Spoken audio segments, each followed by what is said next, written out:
highlights the best writings of a new generation of civil rights scholars, the cutting edge of critical race theory.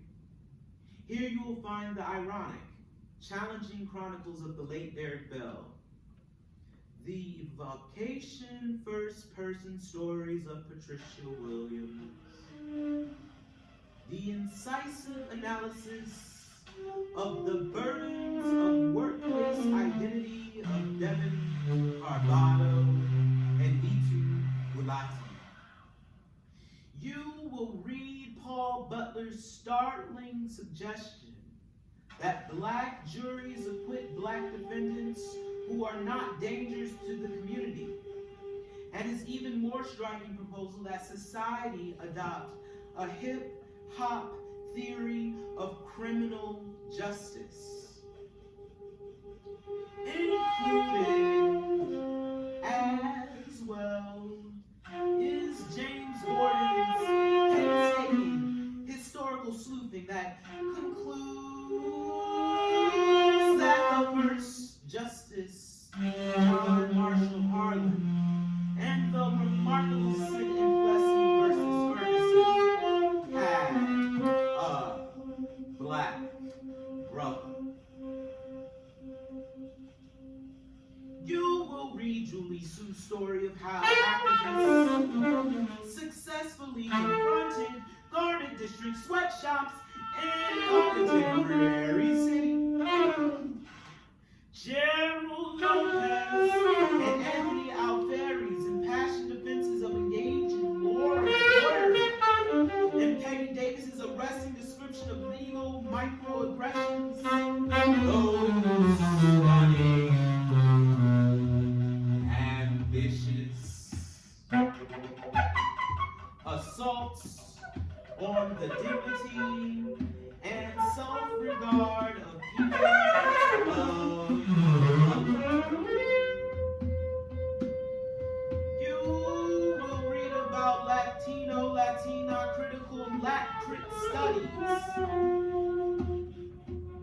an emerging subdiscipline within CRT, and the debate over whether a black-white binary paradigm of American anti-discrimination law paradoxically discriminates against Latinos and Asians. Black crit scholar George Martinez analyzes judicial decisions grappling with whether Mexican Americans are white and concludes that they generally were held to be so when this would hurt the group, but non-white when it made no difference. Superstar Ian Haney Lopez with an analysis of the social construction of race and another piece scolding Latino leaders for cleaving to whiteness. A radical law professors who spend their hours in the Ivory Tower vampires. In supremely satirical article, American Indian scholar Robert Williams argues that they are, and they should come down from the tower, roll up their sleeves, and join the fray at the street level. And in an essay that rivals the best of Tom, you will read the late Trina Guerrero and Stephanie Wildman's portrayal of how white people, even ones of goodwill, unconsciously turn discussions about race around.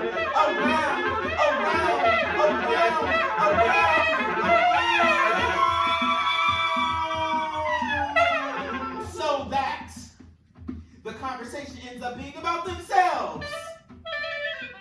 You will read about the atrocities of federal Indian law, the problem of statistical discrimination, and what to do about racism. That seems reasonable.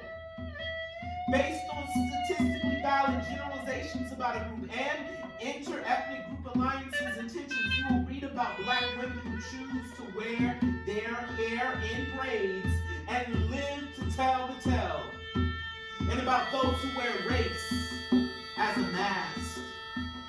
You will read about what it's like to be a professor of color trying to win an appointment at a major school, or a gay or a lesbian of color trying to find a place of larger civil rights movement.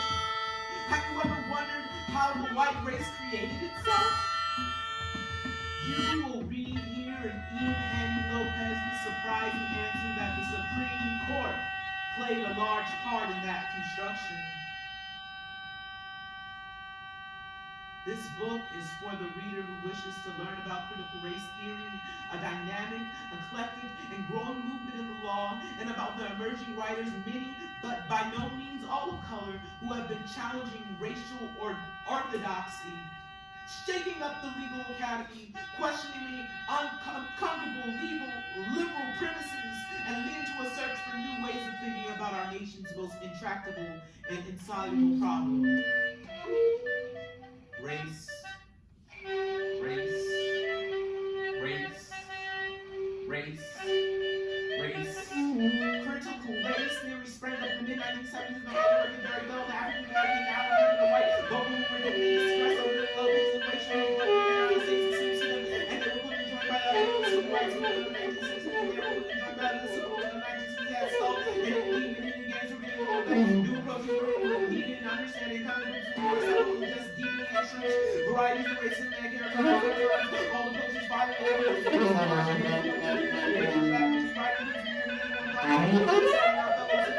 to exercise moral if you are out there, sometimes you have to find down before finding your shelter. I believe this is now about you are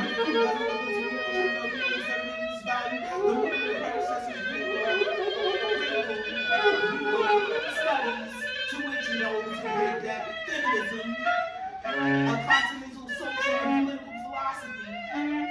It derives its inspiration from American civil rights and King W.E.B. Du Bois wrote the Chavez from the nationalist movements and manifested by such figures as Malcolm X and the Black Panthers.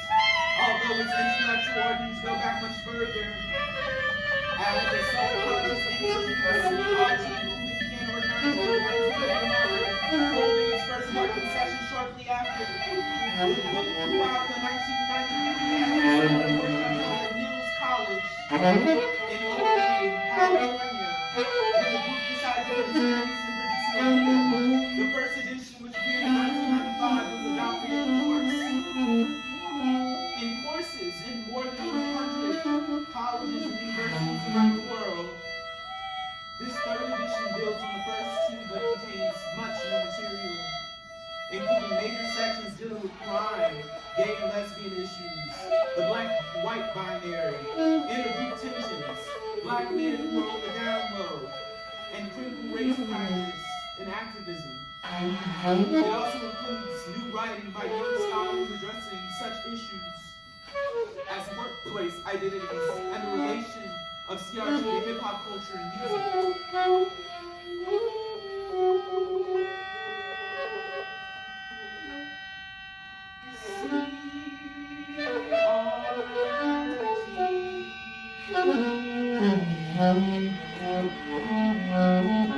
Begins with a number of basic insights. One is that racism is normal, not aberrant in American society. Racism is normal, not aberrant in American society. CRT begins with a number of basic insights. One is that racism is normal, not aberrant, not aberrant, not aberrant,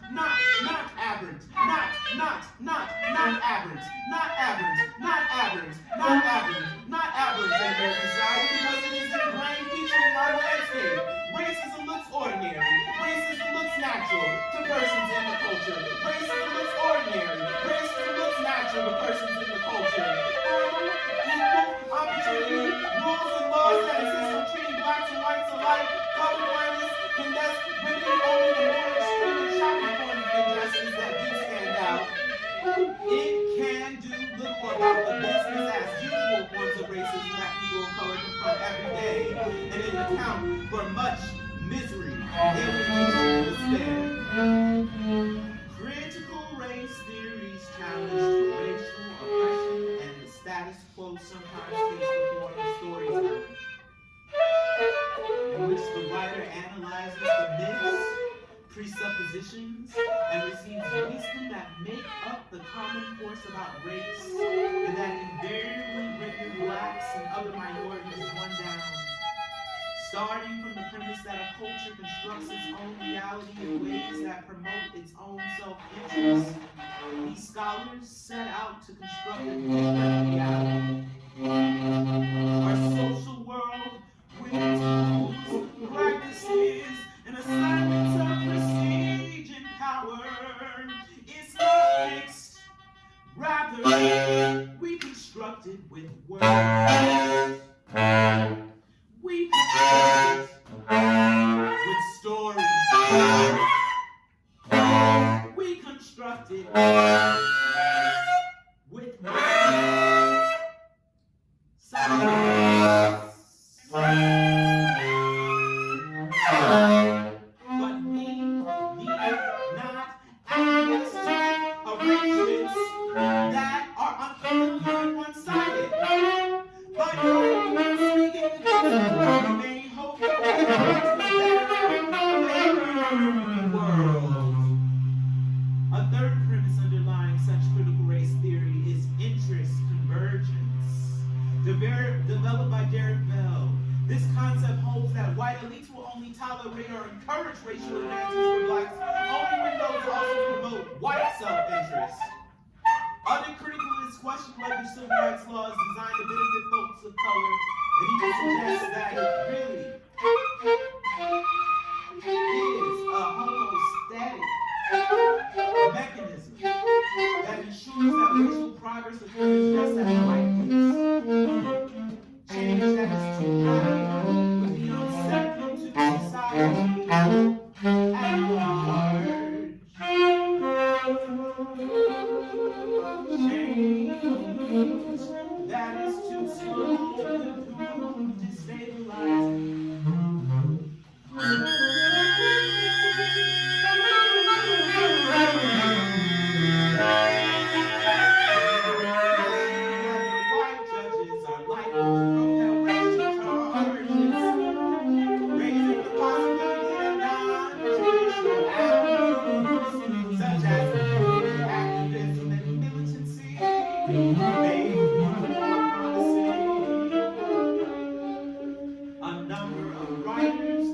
Critical tools to address such classic civil rights issues as federal remedies for racist speech and hate crimes and women's reproductive liberty. In addition to exploring new approaches to racial justice, criticalists have been trying to find out new forms of writing and thought. Many are postmoderns who believe that form and substance are closely connected. Accordingly, they have been using biography and autobiographies, stories and counter stories to expose the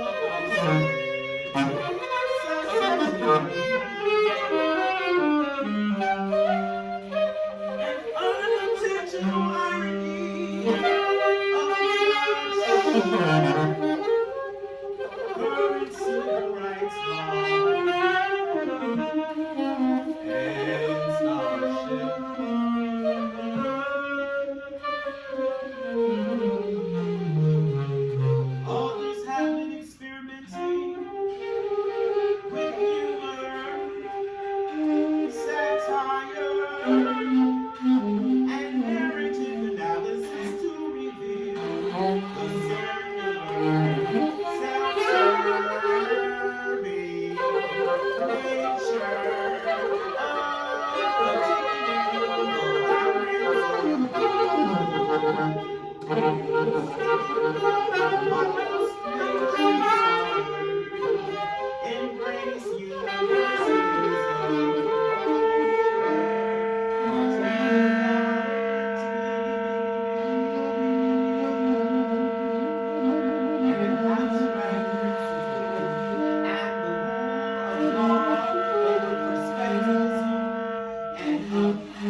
changed intuition radically.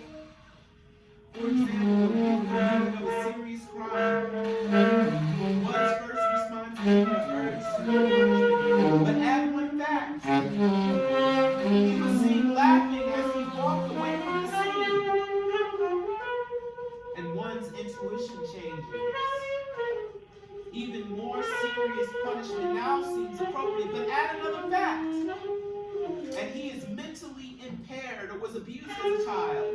And now leniency seems to be in order because civil rights is more like the latter example than the former highway law. Neutral universal principles like moral equality can sometimes be more of a hindrance than a help in the search for racial justice. For this reason, many CRT writers urge attention to the details of minorities' lives as a foundation for our national civil rights strategy. Each of the critical themes just mentioned, the insistence that racism is ordinary and not exceptional, the notion that traditional civil rights law has been more valuable to whites than to blacks. The critique of liberalism and the call to context has come in for criticism. Some mainstream critics challenge the use of stories and parables, warning that they can be employed to mislead as ordinary analysis can. Others charge that race are too negative and that the despairing images of racial progress and regress that they forward leave too little room for hope. Still others write that we play fast and loose with the truth, or play the race card in trials. That we play fast and loose with the truth, or play race cards in trials. Some others question whether race is like affirmative action help or hurt minorities. The arguments appear in the value, particularly in parts A and parts 9, along with the Prince responses. Ultimately, the reader will have to decide whether our system of civil rights needs a complete overhaul. As the critical race theory writers argue, or just as financial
like when I was a kid reading a book and just like picturing it all in my head. Yo, yeah. There's something that's more alive about it. Yeah.